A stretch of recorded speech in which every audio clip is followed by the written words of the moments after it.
You were talking a little bit about the push and pull with your COO, and I want to dive into like, how did you find this person?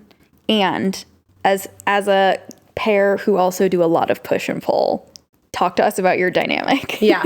So we went to college together. During COVID, we lived in the same building in Wash Park. I was like ideating Hooch Booch at this time. And she was like, you don't even have to pay me, but I just want to be involved. And it's literally started then. I mean, our dynamic is amazing. We're extremely different, like so different. It just works. You know, like when it just clicks, it clicks. Right. And like, we definitely get into our fair share of like, I think this way and you think this way. And like, but it's never from like a rude perspective or like frustrating. It's all just like a learning and understanding, which is really good. Let's unpack that some more. Welcome to Something More Human. I'm Sam. And I'm Elliot. We're a married couple exploring human connection and its impact on ours, our guests, and our listeners' lives. Join us in creating something more human.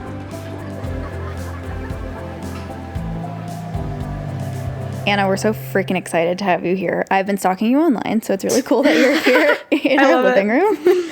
We're going to talk about Hooch Booch, and I know that you have done multiple interviews where you talk about Hooch Booch. Yeah. But before we talk about like the business, yes, I would love to hear more about sort of your personal journey of entrepreneurship and how basically founding Hooch Booch impacted your relationships. Like, what was becoming a founder? And how did that sort of shift relationships that you previously had or started to make? Yeah, I mean, I feel like it's shifted everything. I think at first, everyone sort of thought it was just a project, you know? And like people actually did refer to it as like, how's that little project you're working on? And I'm like, oh, you mean the business I'm building? And I feel like it often felt like it was just like, oh, like, cute little honey, that's nice sort of a thing until we had some like validity behind the brand. So that was definitely frustrating. Obviously I got busier and I had to prioritize certain things, certain people. And I think a lot of friendships that I had at that point have since sort of not dissipated because I'm still friends with these people, but I feel like I'm now just at a very different chapter in my life than I was 4 years ago. And so I think the friendships that served then are different than what serves now. Sure. Because then it was like, I mean, I had graduated in 2018. I started the business 2 years later in 2020. And it was like, you know, everyone's starting their first jobs. Yeah, I think friendships have changed a lot. It's definitely impacted like love relationships, like romantic relationships. I think most men that I've dated up until this point have felt pretty threatened by a successful woman. Sure. Which has been difficult, or just wanted to assume very specific gender roles that I was like not going to be about. And I think to go back a little bit further, my mom's always worked. I have two parents, they're still together. My mom's always worked. And so I always looked up to her as like a strong, independent woman. And so I've never really thought anything differently. And so I think when it started to impact my own relationships, I was like, whoa, whoa, whoa. It doesn't have to be this specific. It's literally 2020 and now it's 2024. Like, let's get over the fact that the woman stays home and cooks and cleans and the man works. Like that's ridiculous. Yeah. It's definitely impacted like my family dynamic as well. My parents have invested in the company. That's awesome. That's amazing. Which is cool. It's really cool. And then I have a sister who lives here as well. And she works in finance, which is funny. We're two very different people. And so I feel like I talk with my dad a lot about the business. And so I feel like it's really made our relationship grow closer, excuse me, which is awesome. And I don't know, it just like impacts different things. Like he and I never connected on like a business and a personal level. It was just kind of like very surface level. How's your day? What are you up to? And now it's like we kind of get into the weeds of like, I'll call him every single day and share like recent updates about what's going on. So, and then I talked to my mom about it too. And it's like a fun way to incorporate new exciting updates. And then I ask, you know, the same thing, like, and how's your job going, Mom? And we can kind of have this like professional conversation and then also personal at the same time too. Yeah. So I guess that's kind of like friends, family, even like corporate like relationships too. I guess I've carried some of those through because I went to school for hospitality management. And so I still have a lot of connections in like the food and beverage space, which has been super incredible to leverage those relationships now to be like, James, I literally worked for at True Food Kitchen back when I had an internship in college here. And now he's the GM of Yardbird and sells our product there. Amazing. So it's like in that way, it's like, wow, all these relationships that I'd created when I was like in college and like growing in the hospitality field, I can now leverage as part of like a business relationship, which is really cool. Yeah, it's amazing. But it's shifted a lot. Do you feel like your personal brand, like you, Anna, has to, like, you have to do energetic and like marketing investment in, or you feel like you can be kind of distinct and separate from the business? I think that's evolved because I think when I first started the business, I felt like I think I was super afraid to be like, I'm the owner and I am the founder. I didn't want to like say that. I would be like, I work for Hooch Booch. And they'd be like, what do you do? And I'm like, well, I own the company. Was that like imposter syndrome, or are you just trying to keep it separate? I think so. Okay. No, I wasn't trying to keep it separate. I think I felt uncomfortable saying that I was like the owner and the founder. Right. If I was like going in to pitch like a store, you know, for whatever reason. And now I feel like I feel much more comfortable just like owning it and being like, oh yeah, I'm the owner and it's not a big deal. Yeah. I feel like that's a really easy way to like measure growth too, like as a personal growth. You know what I mean? Professional growth, like, oh, I'm actually excited to tell people that like I am the founder, I'm the creator, I'm the visionary for this brand. You know what I mean? We've talked about the impact of relationships in the transition of starting the company. What about now that you're feeling more confident in this like founder CEO role? How do you find your people? Like what does it look like to make new friends? Are you making new friends? Kind of walk us through that dynamic. Yeah, I'm definitely still making new friends. And I feel like the friendships look a lot different. I think because my time is so valuable, I'm like really careful about who and when I spend my time with. And I think, yeah, I've just found like some people sort of falling off, not because we're not friends, but just because it just doesn't time-wise align. As far as like building new friendships, I joined the Clayton Club a couple of years ago. And I now run the entrepreneurship club there. And so I've met a lot of people there. I'm a part of a couple of other like consumer product good like CPG organizations. And so I've met friends through those organizations, other people that own like beverage brands, other people that own food brands, just from like kind of a lot of networking events. Yeah. And then often there's like one or two that I'll kind of like latch on to because we're probably in the same stage. Like literally driving here, I got a call from Sam, who owns Rosebud ice cream. And he was like, I'm pitching Target, like, you know, can you send me the deck? Like, what did you do to pitch them? Sent that over. And then he was like, oh, by the way, I'm in California. I'm talking to this distributor. I think they'd be really good for you. Like, let me introduce you. So then it kind of just like builds like that. Like I scratch your back, you scratch mine. And then it sort of just like builds from there. That's awesome. Do you feel like it's become easier to make friends with people that are sort of in the same industry because you have this foundation to work from? I would say same industry, same stage, and same roller coaster. Like entrepreneurship is just like such a roller coaster. And so I feel like I've just find myself now gravitating to entrepreneurs just because like they get that the highs are high and the lows are low and like they get what I'm going through. Yeah. And so I feel like I'm just feel more I'm just more gravitated and more drawn to people like that. Yeah, that makes sense. Is it easy for you to balance those conversations, like the business conversations, and like, hey, like this time is for personal, like friendship, instead of talking about business? Or do you find yourself naturally, because it's the thing that you're passionate about, you're almost always talking about, you know, the business? I just feel like there's sometimes when you and I go out and you're like, Elliot, today we are not talking about the podcast. Or the or the opposite, where you're like, okay, if we could just go through this whole conversation without talking about our next event, I'll call that a success. Like balancing it. Right. Do you find yourself doing that? I feel like it depends, because I feel like with entrepreneurship, so much of it is ingrained in like everything that I do. And I feel like sometimes the conversation like ebbs and flows in and out of that in a natural way of like, and because of all of these things, like I haven't had any time to spend with my partner or something like that. And then the conversation from there will go. And it's like, how do you find time spending time with your partner? And it'll just kind of be like a natural like flow to that. And then like, hey, I know that you were teaching yoga. Are you still doing that? And then there's like, I feel like it kind of goes like in and out of those conversations. But there's definitely times where I have to be like, with Griffin, my partner, like, yeah, tonight, like, I'm done talking about my company and my business. Like, we got to be done here. Right. Speaking of talking about business, I'm definitely, especially now, obsessed with the language. So I'm curious to know.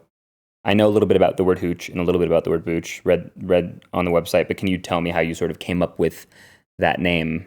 Yes. And did COVID have anything to do with the? It did a little bit, right? With the prohibition. Yes. Or not prohibition. Sorry. The Yeah, you're right. Am I right? You're totally right. Yeah. Yeah. So back in 2020, I got furloughed from my job working in corporate events. And it was at the same time that the mayor of Denver shut down all the liquor stores, the Denver prohibition. So yeah, you're absolutely right. I was bored at home on the couch and I was like, what actually happened during prohibition, and found out that it was really during that time classic cocktails emerged to mask bad flavors of hooch or alcohol. My sister was living in San Diego at the time and she was like, Anna, like, if these hard kombuchas like come to Denver, you've got to try them. And I was like, interesting. How come there are no local options? Like, she's going to June Shine Tap Room on the weekend. Like, why is that not here? And then I was like, like maybe there's an opportunity for that. And so then the name hit me, like hooch, like prohibition, alcohol, booch, like kombucha. And I was like, but I want to do things differently. Like, I think most other hard kombuchas are like lemon ginger and we're just going to make it alcoholic. I was like, I want to do classic cocktail focus and like actually make it a niche product and not just like every other one that was on the market at the time. Mm-hmm. Yeah, that was the inspo for the name. I love that. Yeah. Elliot's, when he says he's obsessed with language, like the hat, for example, is something that he's had just in his brain, like floating for the last couple of years. And it's like, how do you take something that you're inspired by and then turn it into something tangible? And that process is always so interesting to us. Mm-hmm. Can you talk more about like Hooch Booch as your COVID baby, like the process? Now we can sort of start getting more into the company and its birth. And then we want to talk about Corpse Survivor separately. Because it's evolved so much. Yeah.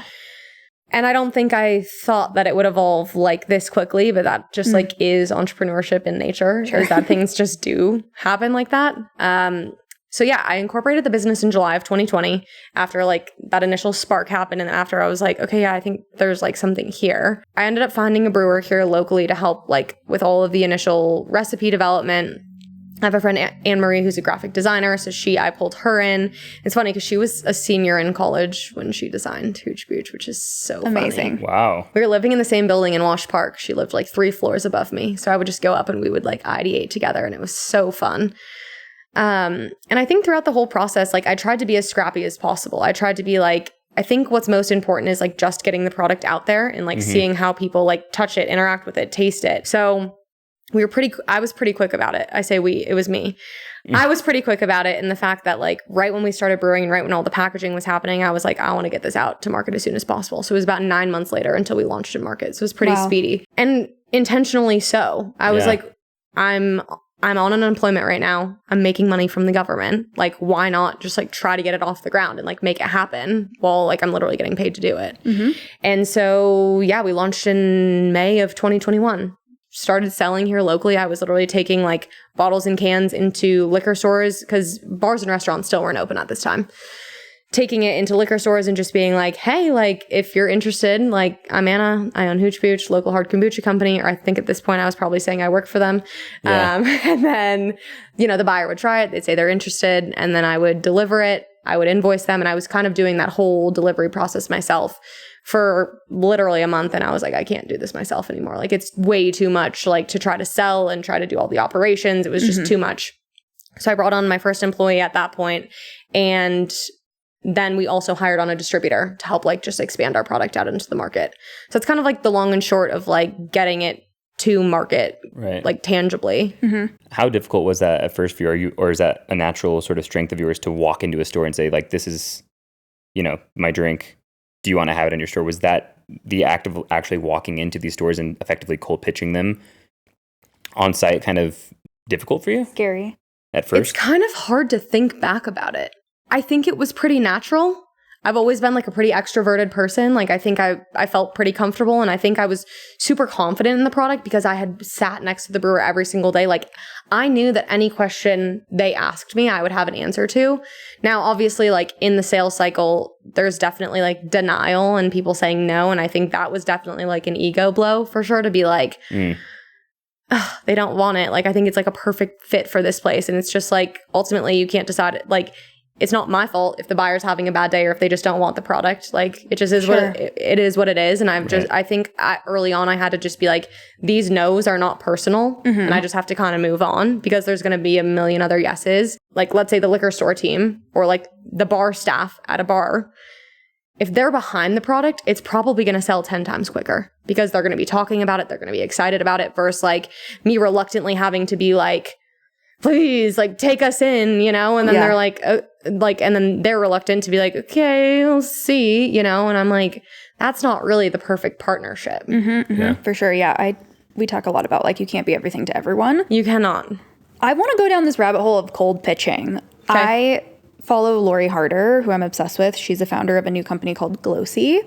And okay, you have to send this to me after. Yeah, I feel like you would like her. She's also in this sort of entrepreneurial development, and she's all about your network.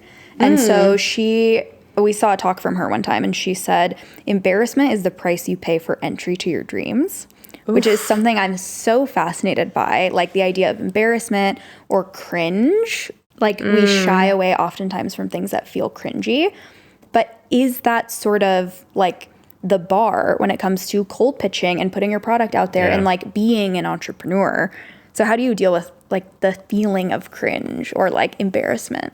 Or do you feel those things anymore? Yeah, I do. And I'm trying to think of like a good example, but I don't even know that I would say like cringe as much as like being uncomfortable. Sure. And I think for me, that's like putting myself in a room where I feel like I don't fit, or like I feel like, wow, these people are like up here, like these are like big business people, and I'm like here. And that to me is like imposter syndrome. I'm not worthy enough. And like that feels a little cringe, because I'm like, should I be here? Sure. And it's like, yeah, absolutely, I should be here. But that's when I start to have like self-doubt and question myself.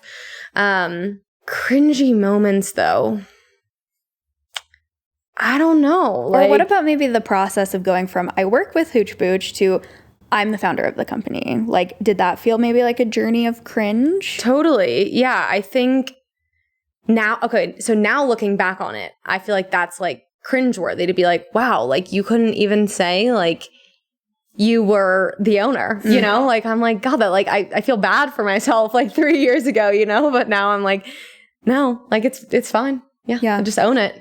But yeah, I think back about it and I'm like, God, I wish I had just been like, yeah, I own the thing. Do you think that the confidence that's developed through that specific journey has also impacted the way that you approach new relationships that you build? Yeah, perhaps. Yeah, I think so.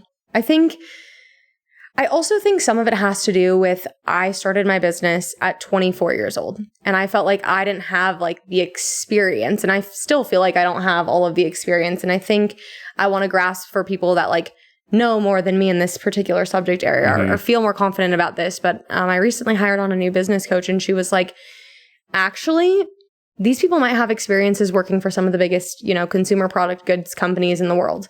But you know your business best, and your business, like, it's not a one size fits all. Like, just because someone worked for this big beverage company doesn't mean that they can take that same playbook and place it on your company. And I'm like, that's so true. She's like, you're the one that knows your company best. You're the one that's going to direct it in the ways that you want to direct it. And I'm like, true. Right. You know, I do think, yeah, that the confidence that has evolved and, you know, since starting probably definitely plays into relationships. And it probably helps me to gravitate towards relationships that are of this whatever, like higher caliber, or people that are like building big businesses and like, you know, want to support what we're doing and we support what they're doing. And it feels like this authentic thing. Yeah, that I'm hearing you say like the journey of confidence building has also now started attracting the same thing. Yes. Yes. And that's kind of a theme that we've explored around authenticity. Like showing up as your most authentic self will allow people to see that freak flag and be like, oh, you're my perfect kind of weird. Yes. I'd love to be friends, or I'd love to connect in this deeper way. And so that's really interesting to think about through the lens of entrepreneurship. In this way that Elliot and I are thinking about relationships, well, actually, how about I just speak for myself? I don't know what you're thinking about in terms of relationships, but I have sort of started seeing it as like a spectrum and like different types of friendships. And there's definitely a side of the spectrum around entrepreneurs or people who are slightly further down the path we'd like to walk that I'd like to sort of build up a little bit more. So a takeaway for me is, from what I'm hearing you say, is like, go be that thing. Like, do have the confidence. Sometimes we're like, we're podcasters. Like, is that cringy to say? But like, no, we're building a whole business. Yeah, and I was going to say, it kind of goes back to this like cringe / uncomfortable feeling of like placing yourself in those situations that are that's uncomfortable. That feels a little cringe, walking into a room where you don't know anyone. But then those lead to the relationships, the conversations of growth. And I think that is like, you don't grow if you're not making yourself uncomfortable. For like sure. If you're comfortable just like moseying through your life, like you're never going to grow. You're never going to change. Right. Totally. And so it's like, yeah, that cringe, that uncomfortable, that's like, God, I kind of just wish I didn't show up tonight. But then you're there and you stick with it. And then you're like, oh my God, now I have like these 3 connections that came out of the night. And now like that's the elevation that we're going for. Yeah, totally. I think also something, Elliot and I were guests on another podcast yesterday, and we were talking about inner circle, and she made the point, there are some people that she feels like she's in their life, not because she benefits from them or gets something out of them, but because she's in their life for a specific reason. I don't know that I fully agree with everything that she was saying, but it made me think about sort of layers of friendship. And I start to think about when we go to these networking events, like not every single person is going to be our next BFF. Yeah. But like, where might they fit in this onion of connection, and how could we cultivate their relationship that doesn't feel draining, but that's the healthy balance of like, I care about what you're doing, and can we collaborate, you know, in 6 months, or maybe there's something that made me think of you to share. And sometimes those are the people that I just like always send like the invites out to, that we have things going on at Blind Tiger. Yeah. Like, hey, we've got this going on Friday night. Like, if you can make it, like, please come. But it's not the person that I'm going to sit down and have 2-hour coffee with. Yeah, you know, totally. It's like that's the distinction of the onion friend. It's like, and they're all here for very different reasons. Totally. You know? Deeper down the rabbit hole of imposter syndrome, especially through the context of being in a male-dominated industry. I have a background in chemistry, so like understand the process of being in a woman in a male-dominated field. Do you think that that sort of external narrative has played a role in this like confidence journey we're talking about, and also how you build these connections? I feel like you just teed me up for something super exciting.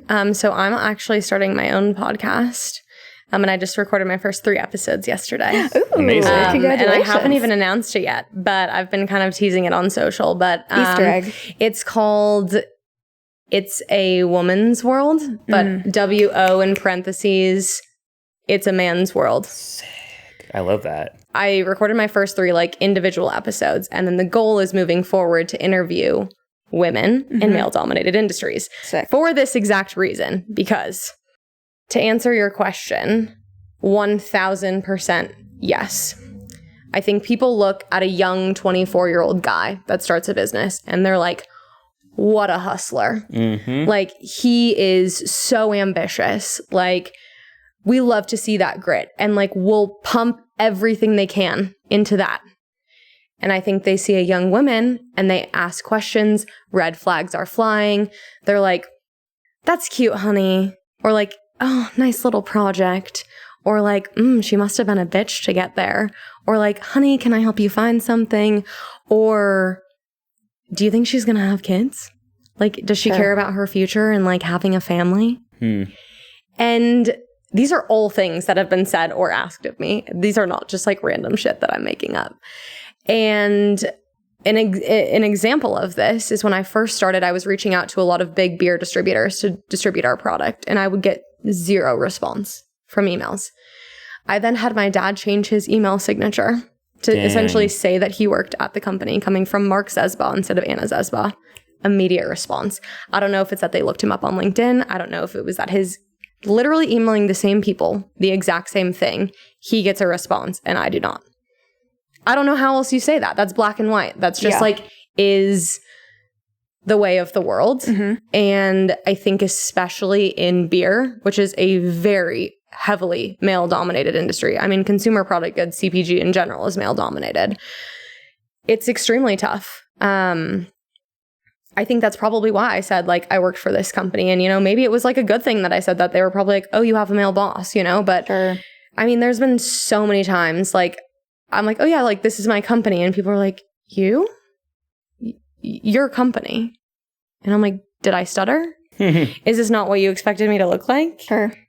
Did you expect me to have short hair and be a man? And a dick, yeah. And a dick? Like, it's just so odd. Actually, something that I unconsciously have done that has come into my conscious mind is because Sam is so androgynous, I've gotten on the phone with so many people and they're like, oh, I'm embarrassed to say that I thought you were going to be a man. And I'm like, nope, here I am. And I think that has actually served us well. Mm-hmm. Probably. Is that it's tough to see. I do have my LinkedIn linked in my email sign off. So like if somebody wanted to just take the extra second and click on it. It's funny that people just assume and then make a comment about it after. But I have a friend named Chandler and she owns this coffee shop / I love that name. Amanda goes there all the time. The Den. Oh, the Den. Okay. Wow. So small world, dude. so Chandler owns the Den. She's a good friend of mine. And when I first started talking to her about her starting her business, she was emailing me. This is an even smaller world. She was like, hey, your friend Cassidy that you went to high school with is my dad's TA. Her dad's a professor in Minnesota. Wow. And was telling me about your business and they talk about you in class. Anyways, I would love to grab coffee. Fully showed up expecting to meet a man in person. And it was a woman. That's what scares me even more is I've done that and like I'm like, oh my God, the patriarchy is like so much deeper in my subconscious than I ever realized. Totally. I was just like, of course. And I actually dropped some stats yesterday on my podcast. Like, I think they said 15% of Fortune 500 companies are female CEOs. Damn. And companies over $1 billion in revenue, 5% are women. So, and I feel like there's just this general feeling of like, if women get more power, bad things will happen. We just want an equal seat at the table. Right. Sure. We're just asking for 50-50. And I think when I say the word feminism, it scares a lot of men. And they're like, yeah, it's like women taking over the world. And I'm like, that's actually not what feminism is at all. Feminism is that we just want to be looked at as equal. Mm-hmm. So simple, but it's not in practice. You're talking about these statistics, this 15%, the 5%. That being said, in Denver, are you surprised at just how many female founders and entrepreneurs and CEOs there are in this industry and in the industries that you hover around? I think it's industry specific. I think a lot of my CPG consumer product friends are all men. Mostly all men. Podcasts, service-based businesses, women. And maybe that's what we gravitate towards. I'm not exactly sure. Amanda was saying that. She was saying that like podcasts or even social media in general is more of like a was she using the word feminine or was she using actually, like female as No, she was like, this might be a hot take, but I feel like social media is a girly place. And I was like, that's such an interesting perspective to have. I agree. I totally agree. I've never thought about it Think that about way. Influencers. How many do you know that are women versus men? Because maybe that's why we feel like that's our space to like express and to grow, and that like because we are more in touch with the feminine side, we can develop relationships online, that we can foster community through that. Like maybe that's it versus like this hardcore like a B2B or B2C that's like right different. Yeah, I wonder if it's also like personal brand versus like product brand. Yeah. Speaking of 3 brands, so we've been talking about Hooch Booch, but you also have Blind Tiger, which is a brick and mortar cocktail kombucha tap room. That's absolutely fucking sick in RiNo. Really beautiful space. Also like your marketing works because before we even moved to Denver, I had it on my list of places to go. So like, oh my God, amazing. Instagram's working. That makes me feel so validated.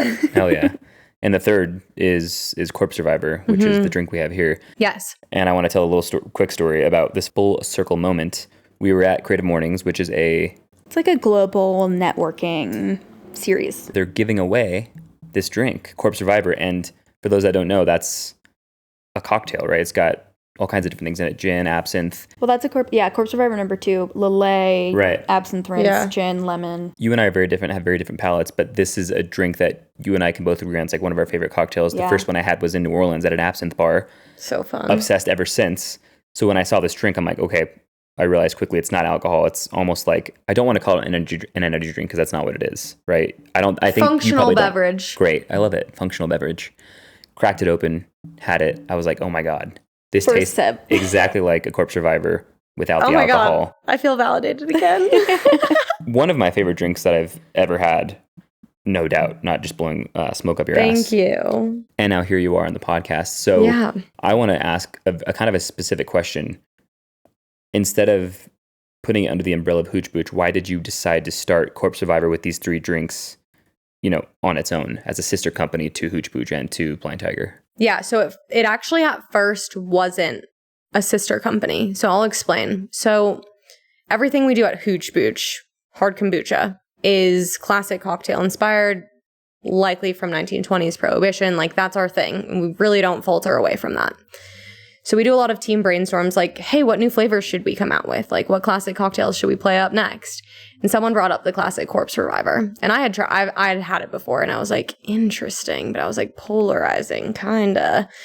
And I was like, gosh, and that might be kind of hard as a hard kombucha, but like we could see. And it was at this same time, and I'm like trying to remember the specifics. It just kind of felt like it just worked. But we were attending a lot of events and people were like, oh, do you have like a non-alcoholic option? Or we did a lot of like post yoga classes and they were like, I just like don't really want to drink tonight.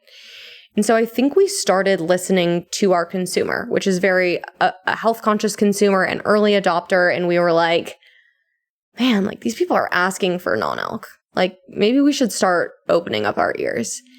And then we were talking about it a little bit more and we were like, but what if we make it like a mocktail instead, but like have electrolyte benefits and like make it like a play off of the Corpse Survivor, but it has electrolytes and it tastes like it. And so we actually came out with one last year that didn't look like this. And we were like, oh my God, this is so genius. We called it a boneless cocktail, like a cocktail without bones, without alcohol. And I was like, this is so good. And it just like fell on its face because I think we were trying to do too many things. We were trying to be a functional beverage. We were trying to be a mocktail.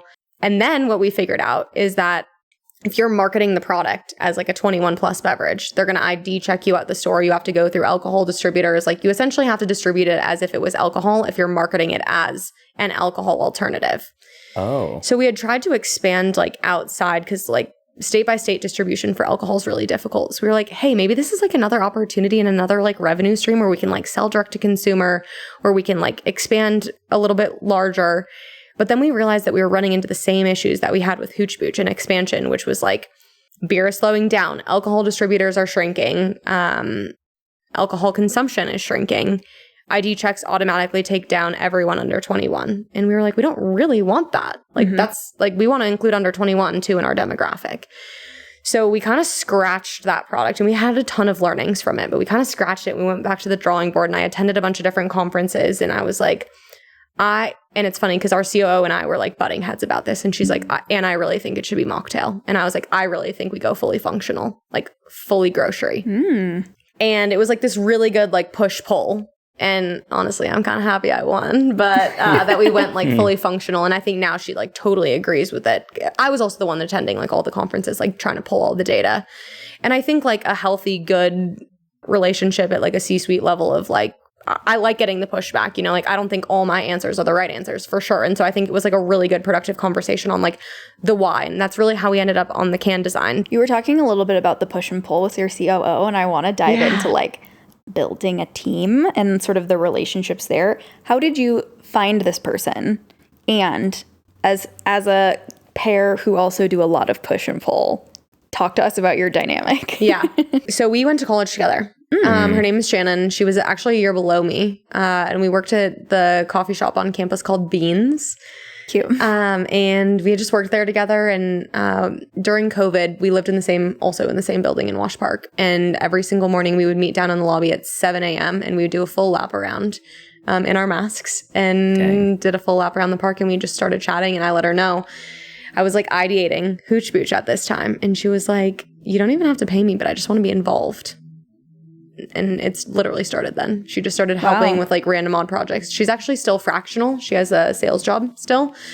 She'll likely come on full time with us in the next like 6 to 12 months for sure. That's awesome. I mean, our dynamic is amazing. We're extremely different, like so different. Like I'm very creative, marketing forward, like the ideas gal, the people like motivator and like more of like the fluffy person. And she's definitely more of like the hard ass operations, keeps things in line, holds people accountable. And it's just like a really good yin and yang.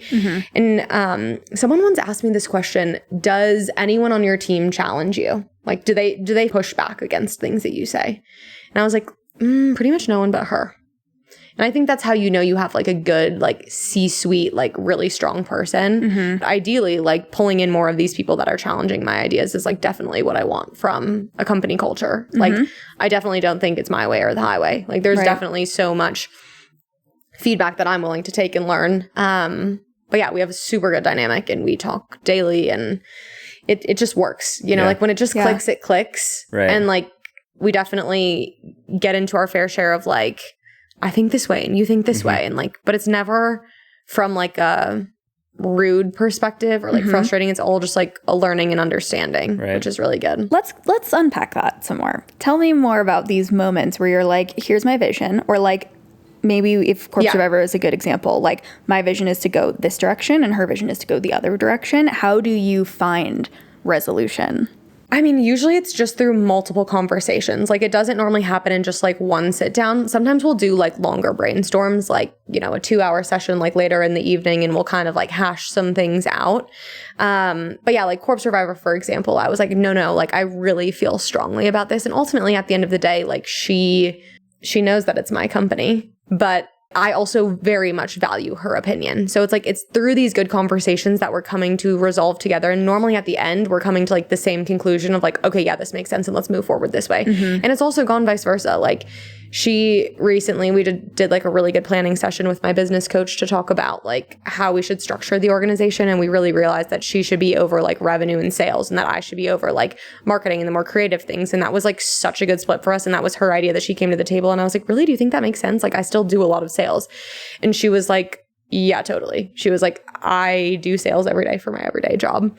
Like I can hold people accountable in our CRM. Like here's how I think like this should be tackled. And at first I was like, I feel like that's just taking like more time for you to do. She's like, I'm happy to do it though. And so we like talked about it, restructured and like rolled it out to the team together. And it was just like, it felt so cohesive. And I think it's really good for the team to see like leaders that are on the same page. And like we really never have those bickers in front of the team. It's like we come together with cohesive messaging always. And I think that's so key to be like, here's the messaging. We're both on board.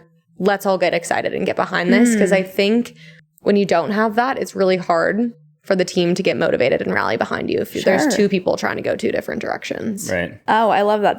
That's like parenting, right? Like, oh, well, if mom said no, I'm going to go ask dad. Totally. That's really interesting. And then it's so fun when like, now I think it's fun, but like I remember when my parents would do that and I'd go ask the other one and they'd be like, oh, did you ask the other one? And then they'd be like, well, we need to get on an alignment first before we can make a decision. And I'm like, oh, damn, that's good. My parents are always just like, my mom's like, did you ask dad? And I was like, yeah. And she's like, well, what'd he say? He said, yeah. He said no. And she's like, well, then the answer's no. And I'm like, oh, I exploited my parents' miscommunication so much. Like, mom said no, dad, you said yes, let's do it. Yeah, exactly. And then they're like, damn you. When you're having these conversations, is it a lot of like rationale that you're bringing to the table and like sharing your perspective? Or what are the pieces of communication? I'm mostly selfishly asking because Elliot and I, like I said, we're so different. I'm seeing it more as we're extremely complementary, like having this split of CEO, COO. And in those times where we're not agreeing, we're like, well, this is my idea. That's my idea. I think it's great. Like, why can't you get on board? Yeah. It's pretty tough. Yeah. Well, it's different when there's... We're also married. Yeah, when there's... romance, intimacy, sex and bills and all that involved, it becomes, and legal contract, it becomes a little bit different. I think it's like a mutual like respect and understanding, right? Like we have such a good relationship. Yeah, like to your point, it's not like I could see it going south with someone else. But because we have so much respect for each other that it's like we just like do it. Right. You know? I would say like we often like we always set an agenda for our meetings. We always have like a desired outcome. Like we are very strategic like about our time together, and it's a super efficient time that's set aside. And I think that's because I'm super cognizant of her time, knowing that she has another full-time job and obviously a personal life and things like that. And she knows the same for me. So when we get together, it's like XYZ, like, did we hit on all these points? Okay, cool. Now we've got these action items kind of coming out of it. And it's throughout those conversations where there's like, I think this way and I think this way. And then we like resolve that one thing and then we move to the next agenda item. So it's like very structured in that way. And I mean, you know, similar to you, we use Notion and we track a lot of things in there and then follow up via conversations on there. And I think it's just like the organization helps to guide the conversation. Yeah. Like bumpers. Yeah. Yeah. Which is super helpful. I love that. I've heard you say in a previous interview, like there's always more room at the table. And I'm curious about, my version of that is like a high tide raises all boats. I was literally just going to say that. Yeah. So I'm curious about like how you embody that in your company, in your life, while also maintaining like your own personal boundaries. Obviously, there's a ton of competition in the beverage space. But the market is also growing at a super rapid rate for functional beverages. And I think consumers love choices. And I think just because I drink a Corpse Reviver one day doesn't mean that I'm not going to drink another functional beverage a different day. And so that's like my mindset as a consumer and as a business owner. And I think that's why we have products that sit in multiple different categories and experiences in different categories. Because if one night you decide to have a drink, like we hope you drink Hooch Booch, and then the other night you decide not to have a drink, like we still have a product line for you. And so I think that is where we're creating more room for ourselves at the top, because we're diversified to say like, you've got options here. And if you're not going to have one, then hopefully you have the other. I think it's so easy to be like, you know, imposter syndrome, again, looking at other brands and being like, oh, they have so many followers. They're in so many doors. Like they're absolutely crushing it. But it's like, we can also do that same thing. Now, granted, there is a limited amount of shelf space. I was going to say. But there's always brands that are kind of recycling through and getting old and stale, you know, and there's always going to be brands that are lower performing and that are going to fall off. And then there's going to be the new, cool, exciting brand. And I think what creates a long, sustainable brand is one that, of course, has a really good product, has a mission behind it, and is like actually doing cool things in the community. And I think that's what Gen Z and millennials are leading the charge with. It's like, this isn't a transaction anymore. Like, I'm not freaking buying from the man. Like, I'm not buying Coca-Cola because, you know, it's Coca-Cola, you know, like I'm buying a product because I like what they stand for. They probably have some sort of sustainability efforts. Like I probably have looked up their founder online and like, I like the story. Like, I think a product now is so much more than just a transaction. It's like a full-on experience. And so that's what we hope to like lay into our beverages. And I think it's noticeable. And I think that just creates like a long-standing sustainable brand. What about when people come to you and they're like, hey, I'm interested in like starting a functional beverage company. Can I pick your brain? Like, where is sort of the line between you want to be also creating seats at the table, you want to be cultivating relationships, and like you have a finite amount of time and energy. So like how do you define that boundary? I mean, I have like so many informal mentors and advisors that have helped me along the way. And I literally feel like I like owe it back to the community and myself to like help these people that are coming up in this space. So I often will always take the meeting or I'll always take the coffee.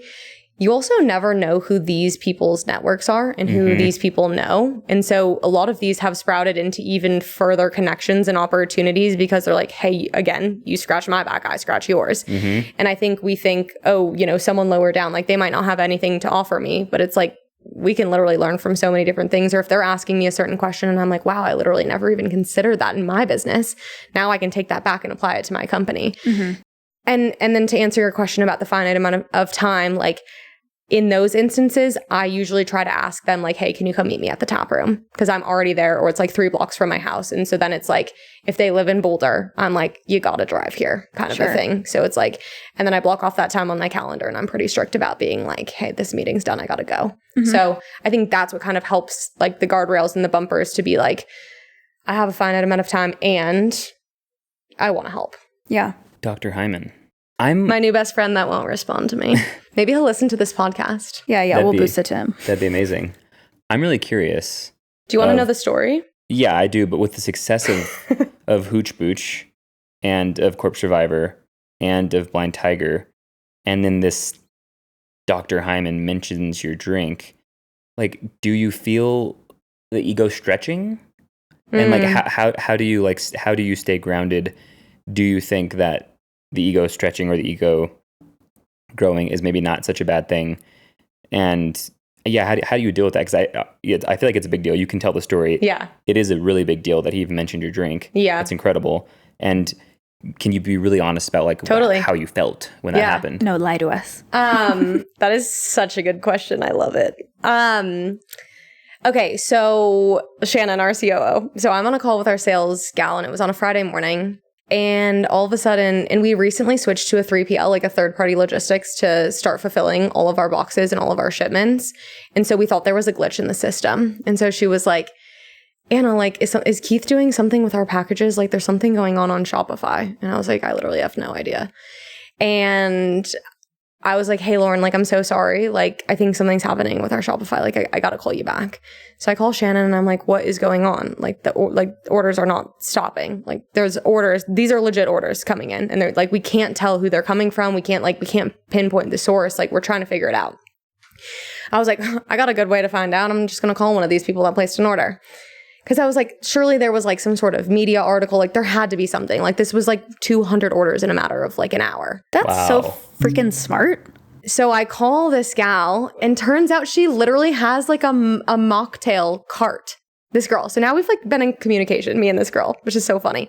I call her up and I'm like, hey, it's Anna, the founder of Corpse Reviver. Thanks so much for your order. How did you find us? And I was like, just for context, we've received a huge influx of orders this morning. Where did you find us? Oh, you were in Dr. Mark Hyman's newsletter. And I was like, what?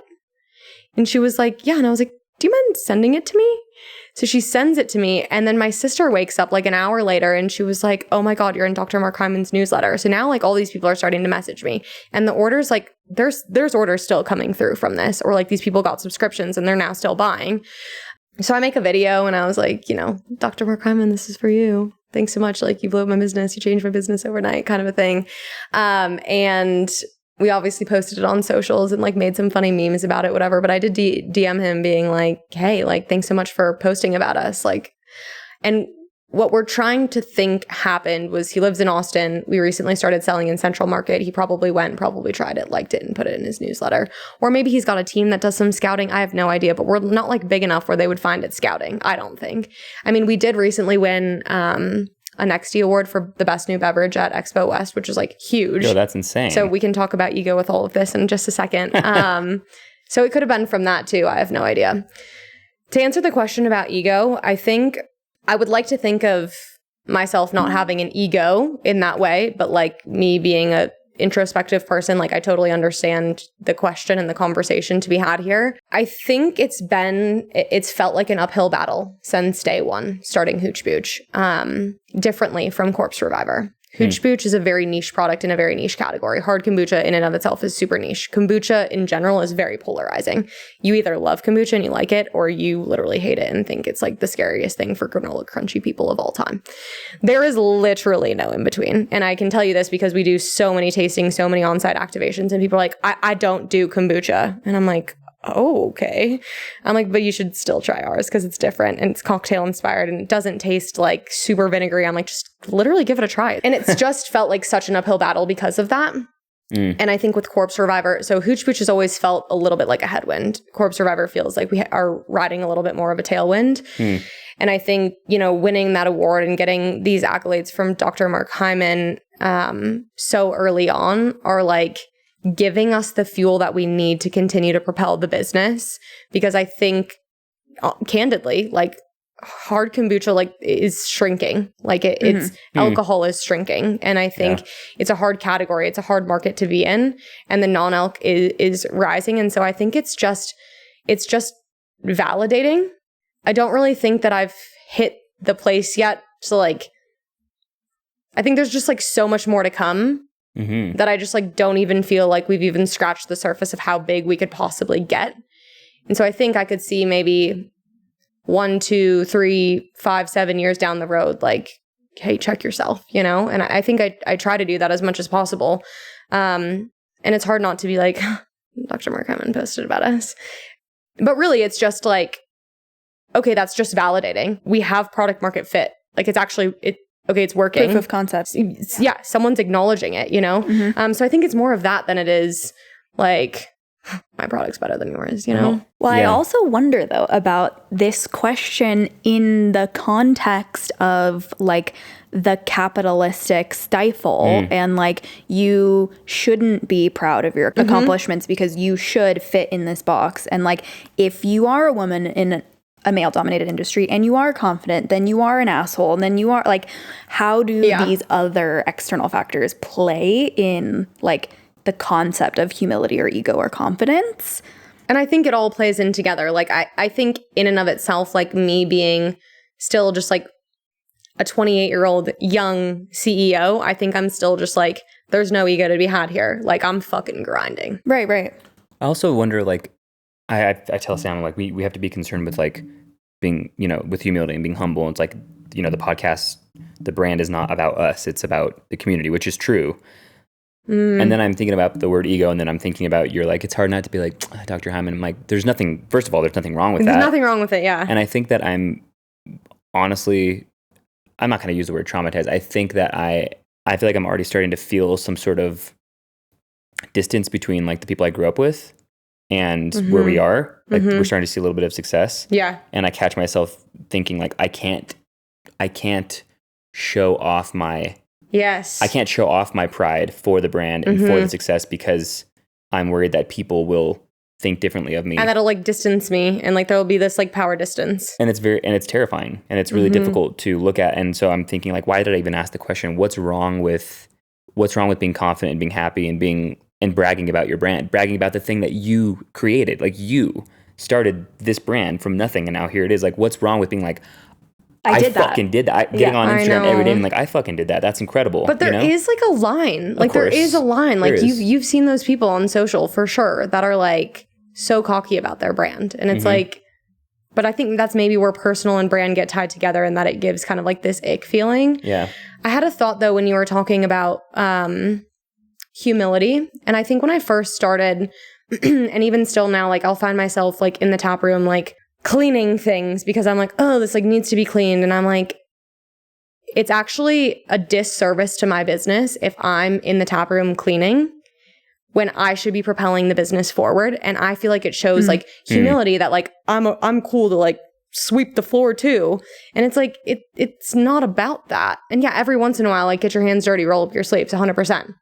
But when you think about the business as a whole, in order for my employees to also be more successful, I should not be doing those things, or I should be delegating, or I should be doing what I do best and letting other people do what they do best. Or, you know, that could easily be done during side work when it's slow at the tap room. You know, there's like, there's ways to fit that in instead of me doing it. So it had me thinking about that, because I think about that and I'm like, well, if they see me doing it, then like they'll know that like I'm cool, and that I'm like I'm a cool boss. I'm approachable and I'm on their level. And it's like the whole point is to not be that same, you know? Right. Well, it's funny because that's like talking about humility, but that's a form of ego in and of itself, right? Yes. You know what I mean? Speaking of, we talked about this before we hit record. It's so fascinating to me because it was you, but now there's so many people representing your brand. There's so many people that work for you. Think about like a coffee shop. You start a coffee shop, right? You've dreamed of this coffee shop for years. You know how all the drinks are supposed to taste, right? And, you know, it gets to a point really quickly, obviously you have to hire 1, 2, 3 baristas. How do you deal with those baristas making the drink that you love the wrong way and getting a bad review and thinking, knowing myself, I would probably be this fucking control freak, feeling I have to be at the coffee shop making every single drink to make sure that it's right. I guess that comes down to trust, but like how do you deal with that? Have you had conversations with yourself about that? Have you had a very strategic plan in place so that your brand is represented to the best of your ability despite it being represented by multiple people now? I think ultimately there's just not enough hours in the day and not enough time to be everywhere at once. And I had to realize that pretty quickly as we've now started to scale. One thing that I have been really focused on is policy, like procedures now and like SOPs. And I think that's one thing that we're really trying to implement. And it's one reason why we don't really outsource anyone for events. Like everyone that does like an event for us is an employee of Better Buzz Brands, which is like our parent company name.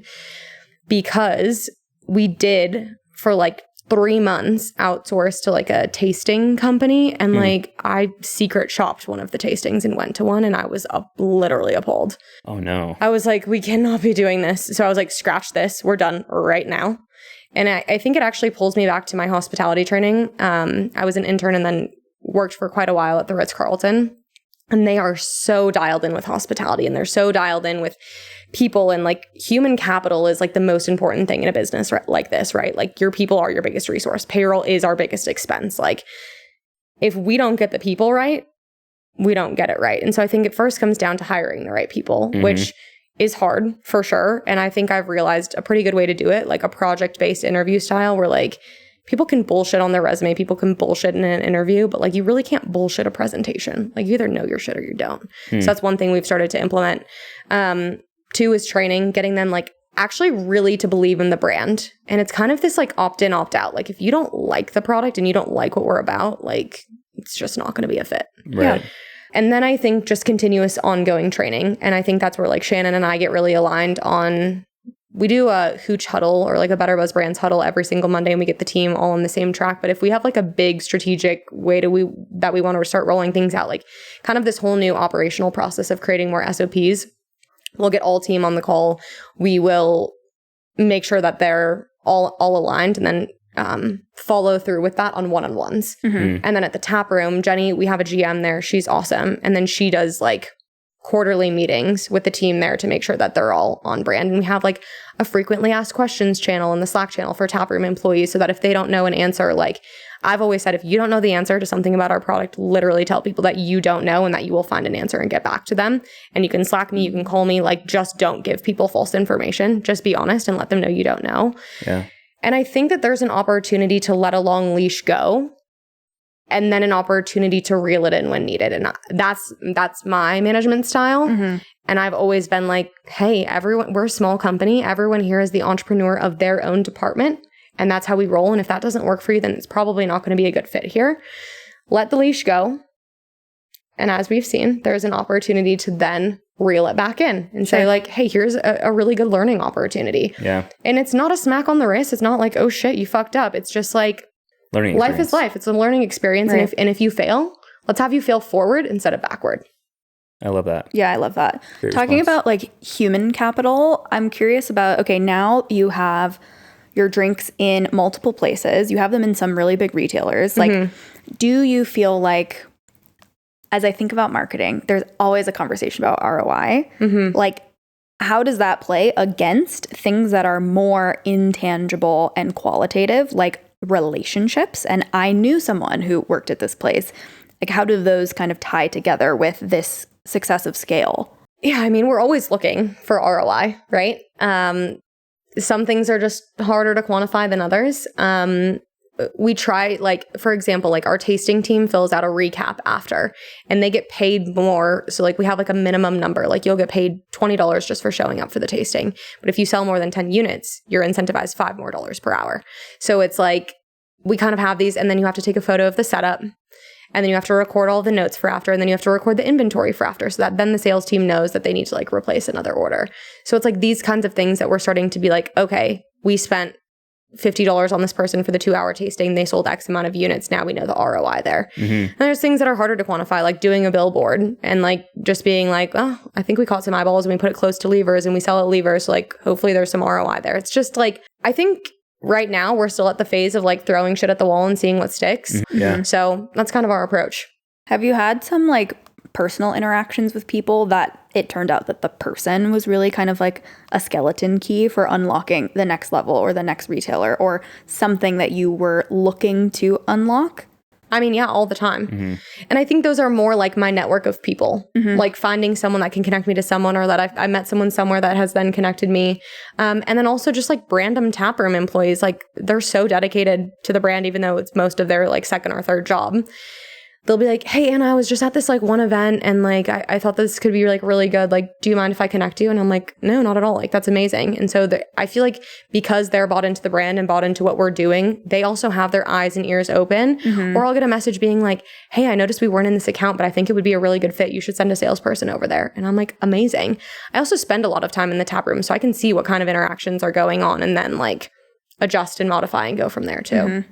Pretty fascinating. I've wanted to do something like this for a long time, to see this brand, you know, in stores and not really have a face behind it, and to have you here talking about it from A to Z is pretty freaking cool. It's pretty fascinating. It's really fun. Yeah. Yeah. And you had some really awesome questions, and I think an opportunity for me to like think a little bit more critically, because I feel I have been on quite a few podcasts at this point, and some of them just ask the same questions of like, how'd you do it? Where'd you get started? And kind of like this basic, like how I built this. And I feel like I'm just kind of sick of those conversations of like, anyone can now listen to one of those podcasts and like get an idea of the story that I have. Right. And now it's like, no, who's the actual person behind the brand? Like what makes you tick? What's interesting about you? And my sister back like a couple of years ago, she wasn't dating anyone at the time. And people used to ask her all the time at events, like, are you dating anyone? Are you seeing anyone? And she was like, she used to respond and say, you know, that's actually the least interesting thing about me.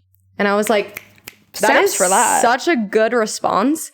And I think sometimes as an entrepreneur, we get so caught up, and I get so caught up in being like, I am my business and my business is me. Right. And that's so not true. Like there is definitely a person. And like, what if I was to sell it tomorrow? Like I still am Anna Zesbaugh that has so many other things and so many other complexities. And so I just appreciate you asking some of those other questions too. Yeah. Thanks for being open. I think something about entrepreneurship that is a thing that I grapple with is like Elliot was saying, we go out and we're like, can we make it through this conversation without talking about the podcast? Yeah. And like, it's all consuming because that's entrepreneurship. And we're also like fully independent people from something more human. Exactly. Right. Do you have an internal monologue? Oh yeah. It's so Is it interesting. okay? Is it an objective one or is it critical? Both. Okay. My brain does not stop. Period. So interesting. So Sam doesn't have one, and Amanda doesn't have one either. And I was like, I've never met someone who doesn't have one. Wait, I thought like everyone did. I think it's quite rare for people to not. You just don't think? Well, like I don't have like a narrator in my brain. I have like, my thoughts are a little bit more organic, like more like if you tell me your name is Anna, I've seen that it's spelled with 2 N's, not 1 N. So like when I think of your name, I'm like seeing how it's spelled. Oh, interesting. See, well, the other thing is like now Sam went from not reading books ever to she's read 26 this year. And I think the reason that she is so good at reading is because when she's reading the story, tell me if you do this, when you're reading a book or anything, an article, like you're also having a conversation with yourself about what you're reading, and you're almost like maybe creating these different ideas in your head of the story that you're reading, whereas Sam is like just purely reading and ingesting the information instead of sort of concocting a new narrative or something about the story that she's reading, right? You're so good at retention and at listening and at like regurgitating information and at drawing people back, because I feel like your sole job in your brain is to listen, and that's what you're doing. Right. And that's probably why I'm bad at listening, because my mind's constantly thinking about what I'm going to say next, or like I will literally stop speaking mid-sentence, and it drives mostly Griffin, but my entire family insane. I will stop talking and just like, and then I'll do something, and they're like, Anna, and I'm like, my mind just switched. Yeah. Completely. Because a thought popped into my mind and I'm like, oh my God, if I don't do this right now, like I'm going to die. Sure. Well, I think that's what makes our dynamic so good, is that because I'm fully present, like my hosting ability is maybe lacking a little bit because I'm just like absorbing. I'm not necessarily like queuing up the next thing. Whereas Elliot is so good at asking questions, but also has this sort of like battle for listening. So interesting. Well, it's interesting to me that you do, because I was like, oh, is this the mark of an entrepreneur? Like, is this the mark of... No, like, it's just so random. Yeah, no. We're going to end this episode by plugging Corpse Survivor. Pick one of those up, show it to the camera. Tell the people where they can get it. Tell them where they can find it. You can get it at drinkcorpsesurvivor.com. You can get it at our tap room, Blind Tiger by Hooch Booch. You can use our store locator, and it actually geolocates you. So it'll like plop like a 5-mile radius around you, and then you can just click on it and it'll direct you. That's pretty cool technology, you know? That's what's up. Yeah, and look for us in more locations. Follow us on social, and you can find more spots there. Sam and I want to thank you so much for listening to Something More Human. If you're enjoying the podcast and want to support us, there are plenty of no-cost, minimal effort ways you can do so. For starters, you can subscribe to the show on your favorite listening platform. You can leave us a 5-star review, drop us a comment with a topic you'd like to hear us discuss in an upcoming episode, and you can also keep up with us on Instagram and TikTok. Give us a follow there at Something More Human. Thanks so much. Thank you.